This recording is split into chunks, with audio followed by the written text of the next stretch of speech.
yourself. Yeah, quite perfect. So thanks.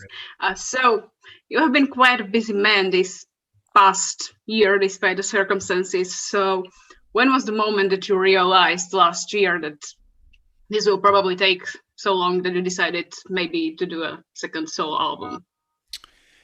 Well, it was kind of in a way I knew there was going to be a solo record. I just didn't realize I was going to have as much time to spend writing it. The goal was to try and get in the studio by third quarter of last year and make a record. But I was in the middle of a tour cycle with Alter Bridge, so I remembered I was talking with my manager in like January, like, okay, I know we've got to do this solo record, but I'm going to be touring for the rest of the year. So how are we gonna fit all this in? And then, obviously about 2 months later, the entire world shut down, and I was like, well, I guess I have plenty of time to write. So I just utilized the time the best I could.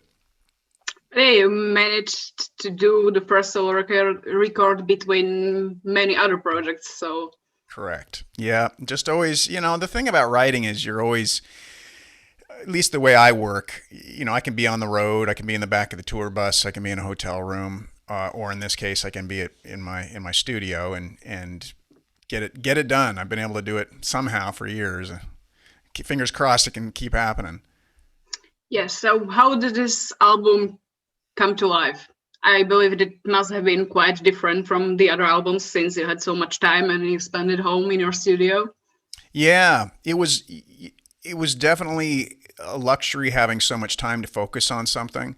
So, the difference between the first solo record and this one was that I figured I'd take the time, and I knew it was going to be hard to get my rhythm section in the same room with me so we could, flesh out the arrangement. So I thought, well, I'm going to go ahead and demo these songs like I'm hearing them in my head. So I programmed drums and then laid bass parts and did all the other instruments so that I could kind of get an idea for what it was going to sound like and what it was going to be like. So that was nice because then by the time we all got together and got in the studio, it was a very fast process. The demos were there, people learned the parts, and we could just enjoy hanging out together and documenting these songs. So that was how it was different. Yeah, so this album once again features Zia and Tim. So how much did they actually contribute since you demoed everything yourself before you went down to Florida to record? Yeah. So with Zia, Zia and I have played together for, geez, off and on now for since 19. This is crazy. Since 1986, we were in a high school band together, playing bars and playing parties. So, he's such an amazing drummer, and so I love handing him a demo and saying, okay, now take my crappy drum parts and do what you do and make them better. you know and so he's so creative, man. The guy is and look, it's subjective, this is just my opinion, but I really do feel like he's one of the best rock drummers in the world, and hardly anybody knows who he is, and he's just this incredible talent, and I was so lucky to grow up with him. Now my bass player Tim, who also manages me and manages Alter Bridge, and he's just kind of this incredible Renaissance man who can do everything. So he did such a great job, not only recreating the bass lines that I originally composed, but with his feel and with his attack, and he's just such a studious player. It's funny. Like I'd sit behind him during the recording, and he's got everything written out and charted out, and all looking so professional. I'm like, who does that anymore? I mean, it's just incredible. And so that was really inspiring and cool to see. I mean, he's such an incredible talent and hardworking individual. So that was fun. Yeah, you compared the recording in Elvis' studio to summer rock camps. So, any funny stories during the recording process? Yeah, I mean, we were all kind of just staying in this house slash studio for weeks, and no one would really go anywhere, and we would order in Uber Eats, and everyone was trying to follow protocol for safety and all that. So yeah, I mean, it was just a lot of silly shenanigans, grown men having a few drinks after recording session, hanging out outside in in the middle of the summer, just being silly and talking about the good old days. I mean, nothing too debaucherous, but it was really fun. It was just a good time. You keep coming back to Elvis. So what draws you in? You even had to drive like what 3,000 miles to get down to Florida to record. Yeah, yeah. Well, it's there's just such a history there, and I trust him so much. He also worked with my. He was an engineer at that point. He was really young, and it was two. I think it was the year was 2000, and it was with the Mayfield Four, which Zia was in that band as well. So there's just such a long history and just a long kind of level. There's just a massive level of trust that's built up. I know what I'm going to get when I go in with Elvis. I don't have to second guess anything, and I trust his judgment. So that's why I keep going back to him. Just more than anything. I trust him, and I also just love hanging out with him. He's a great hang. He's a total comedian, goofball, and I'm kind of the same way. So we have a good time. So back to the album. What were the main inspirations for this album, both thematically and musically speaking? Yeah, well, musically, it was I think kind of a given where I started with the Year of the Tiger record, a lot of the things that I love and the influences that I wanted to bring into the fold for that, I wanted to continue that, but also not be afraid to plug in and turn it up. And also I really wanted to play a lot of guitar. I wanted to play a lot of solos, and I miss doing that. I mean, I started as a guitar player, and I think as the years go on, I'm going to probably focus on that more just because I forgot how much I love it and miss it. As far as lyrical themes, it was definitely inspired by where we are right now. It's obviously kind of unprecedented set of circumstances that we've all lived through in the last year. So a lot of the narrative was informed by those themes. Yeah, I mean, like for example, in Stride, it perfectly summarizes the craziness that ensued when COVID first hit. It was like I didn't understand it why people decided, for example, to buy all of the toilet paper of all things. So I people know. started acting a bit nuts. It was unexpected situation, but yeah. Yeah, that's kind of what I thought, and a lot of that the lyric was addressed to me. I mean, I'm like, and I kind of caught myself. Both my wife and I, we just stopped and we go, wait a minute here, what are we doing? Why is our entire basement full of toilet paper? It's just like this is completely what is happening. So yeah, it's really I think the song the over at least when I hear the song, and it means different things to different people, but it's like keep calm, carry on, try and gain some perspective, and don't buy too much toilet paper.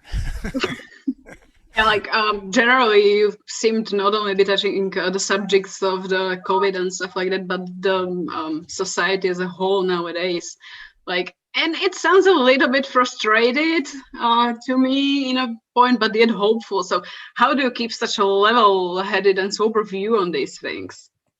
Well, because I have the opportunity to create with it. I think that's where I'm really fortunate, because a lot of people are so frustrated right now. These are such difficult times, and people are trying to make sense of it all. And for me to have an outlet like this where I can create something and really immerse myself in it and kind of work through everything that I'm feeling through songs. And that's a real luxury, and I feel really grateful to do that, because I feel like at the end, when I was finished with all of the songs and finished making the record, I felt a lot better. I was able to step back and go, okay, I got that off my chest. And instead of being frustrated and being all we just insert emotion here that so many people are feeling right now, I feel like a lot of weight has been lifted off my shoulders. And so I hope that people will listen to some of these songs and relate to some of them, and extract what their own personal meaning is, and how it resonates in their own life, and maybe it'll bring some sort of solace to them. That would be beautiful. Yeah, especially with so much information nowadays. We even mentioned it in some lyrics on the album.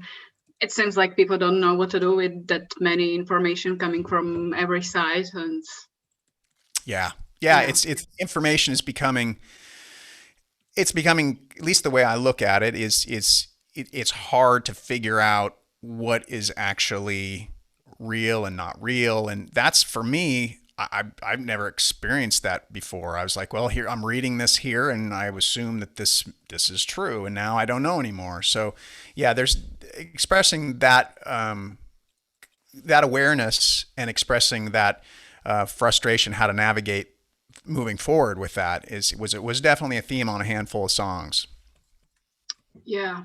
So musically, I have to admit that I cannot quite wrap my head around the Ice of March song. I mean, it starts like this really Led Zeppelin vibe and then transforms in something out of very manual waters. So, how did you even manage to put so many different things in that one song and make it work? Because it really does sound amazing, I have to Oh, say. thank. Did you say Barry Manilow?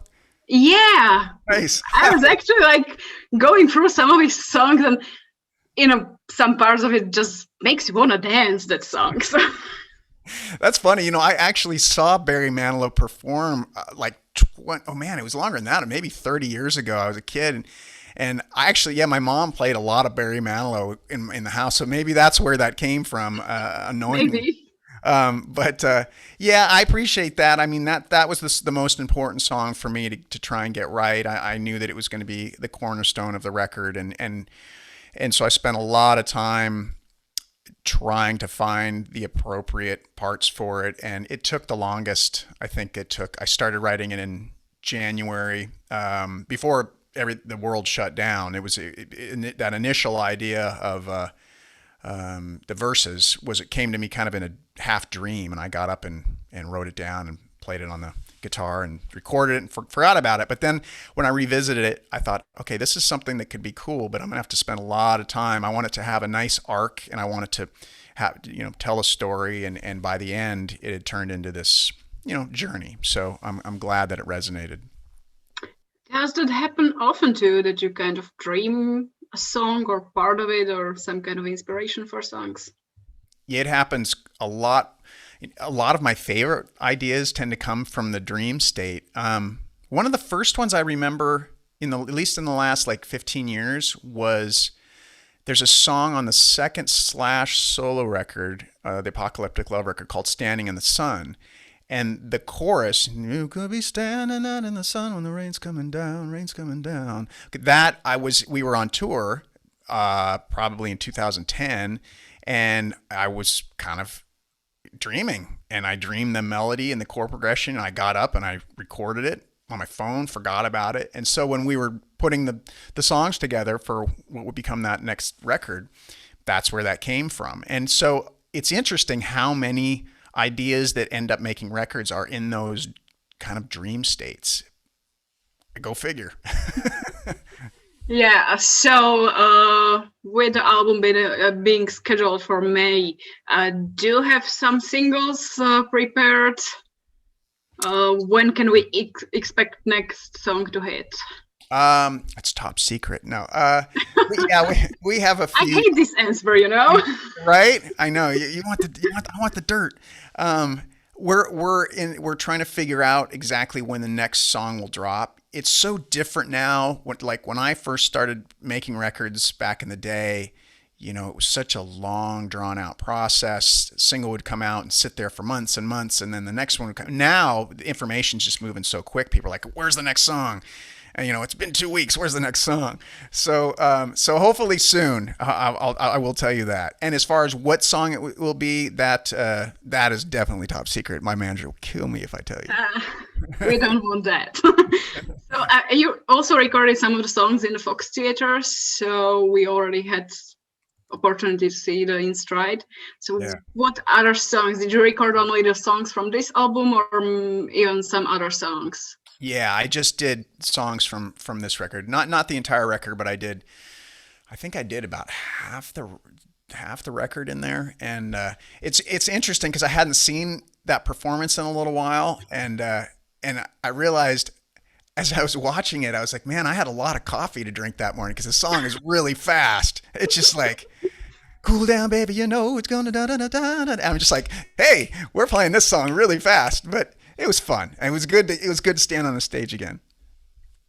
Yeah, so but it must have been quite a difference to perform for basically an empty room. Yeah, yeah, it was a little bizarre in that sense, but it's such a beautiful theater. You know, it's just down the road from where I live here in town in Spokane, and it was really cool of them to let us use it and play some songs. Yeah, so you also did multiple live stream appearances. Is anything else in the side, or are you not thinking of maybe making a live stream after the album is released? Since I don't think that like shows won't be possible for the near future. Yeah, we're trying to get that all sorted out, whether it'll be a live stream or whether it'll be touring to just, more, I guess, following protocol and smaller venues with people spread out. I think we're waiting to see with how things are hopefully opening up, how it's going to play out in the next 6 months or so. So I'm trying to stay optimistic on that front that it'll be, you know, that we'll get back to business as usual, hopefully by early next year. But we'll I see. do hope so. I've seen that some states like Texas are opening shows to full capacity without the masks and anything. So I think that might be a little premature, but we would all love to see the music come back. Yeah, I think we're gonna have to wait and see, and fingers crossed. Like I said, I'm trying to stay hopeful. Yeah, so the first part of your Year of the Tiger tour was pretty stripped down and everything. The second was more plugged in. I guess this album as a whole is more plugged in, so I guess that will be the approach to the next tour. Or do you have any idea what the tour will look like? You know what? I can tell you this. I think that it'll probably start out with more of the stripped down approach. And that was one of the nice things about doing that Fox performance was I discovered that a lot of the songs worked in that realm. So until the world hopefully gets back to the way it was and we can rock as a band, I'll probably be able to go out to some degree at just a one man show with acoustics like I did on Year of the Tiger. And then I think the nice thing about doing that is I feel like it's a different experience for people who come to the show. And people, we weren't sure how that was going to be received when I did that back in 2018, and we were pleasantly surprised. I think there's just a certain intimacy and there's a certain connection that happens when you go out there. You're kind of going out naked. You're not hiding behind a wall of sound or production. It's like, here I am. Here are the songs. Here's my voice. Let's hang out. Let's just enjoy the evening together. And so I think that we will definitely do more of that. And then I'm going to want to plug in and turn up. Yeah, so what do you think live music will look like once it's back? Man, I hope it's similar to the way it was when we stopped. I hope that we can, like I said, by early next year, get back to everybody cramming in a room together and everyone's feeling good and we're not in fear of hurting each other as far as health issues and whatnot. So man, I would love that. Whether that's going to happen sooner than later, I guess that remains to be seen. Yeah, so how did you decide on the timing of this album? Like you had it recorded for some time. In a way, it looked like you were maybe waiting a little bit with the release date. So why did you decide to release it now instead of probably like waiting for touring and stuff like that? That's a great question. That was a hard one to figure out because, well, number one, the record's called The Ides of March, so it would have been ideal to release it, in Yeah, March, right? And so we figured, that well, makes sense. yeah, right. Well, May it starts with M, so at least we got that. But yeah, we figured March would be too early. We couldn't get by the time the record was done, then setting up and there's all that stuff that you need to do. It wasn't going to happen. Why we didn't wait and put it out, say third or fourth quarter this year? I think for me personally, it was one of the things was I I feel like these songs speak to how a lot of people are, or at least how I'm feeling right now, and I didn't want the shelf life to expire where people are going to hear it and go, "Ah, we're in a different place right now. The world's opened It, up. Everybody's feeling good. I don't relate to these songs." And I feel like putting it out now, there's still enough going on in so many of our hearts, to where hopefully these songs can serve as some sort of sonic elixir, something that you'll hear it and go, somebody else feels the way I do, or this song helps me work through these strange times. So it felt like the right thing to do. Yeah, so on a bit of a different note, in these strange times, how does your day usually look like? How does my day look now? Well, You I cannot tour. That's like basically your life. You're all the time on tour. know. And I actually have really grown to appreciate domestic life. We now have, well, we've had our dog, right, for like the last 5 years. Now we've adopted the neighborhood cat. So there's this feral cat that would just run around, and my wife took to it. So now we have a cat as well. We're becoming like, like this family of animals. But yeah, I get up and I will, play some guitar or listen to some music or maybe meditate, do a little bit of work and trying to stay healthy. I do some exercise and talk to wonderful folks like yourself. Yeah, it's cool. I just trying to just kind of chill out and, you know, enjoy being home. This has been the longest I've been home, and I want to say 11, maybe 11 or 12 years, and waking up in the same bed every night, getting a full 6 to 8 hours of sleep every night. Wow. That's pretty awesome. Luxury. Yeah, talk about a luxury. Yeah, so I've read somewhere that you started, you've taken interest into photography lately now that you've been home. How did you even get to the I went through a period. I've kind of backed off because I realized how horrible I am at it.